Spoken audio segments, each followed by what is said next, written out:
அனைவருக்கும் வணக்கம். Welcome to my channel. வெங்காயம் தக்காளி ரவை தோசை செய்யலாம். மிக்ஸி ஜாரில் தக்காளி பழத்தை சேர்த்திடலாம், வரமிளகாய் சேர்த்திடலாம், சீரகம், கருவேப்பிலை, ரவையை சேர்த்து மைய அரைச்சிட்டு வந்துடலாம். சேர்த்திடலாம். 1 ஸ்பூன் அரிசி மாவு சேர்த்திடலாம். தேவையான அளவு உப்பு சேர்த்திடலாம். நல்லா கலந்துக்கலாம். ஆயில் சேர்த்திடலாம். கடுகு சேர்த்திடலாம். கடலைப்பருப்பு, உளுத்தம்பருப்பு பொரிஞ்சிச்சு. இப்போ சின்னதாக கட் பண்ணி வச்சுக்கிற வெங்காயத்தை சேர்த்திடலாம்.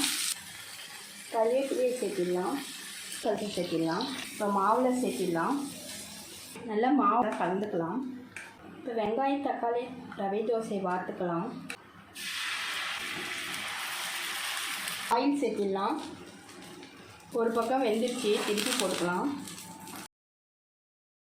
இது போல் வெங்காயம் தக்காளி ரவை தோசை ட்ரை பண்ணி பாருங்கள். தேங்க்யூ.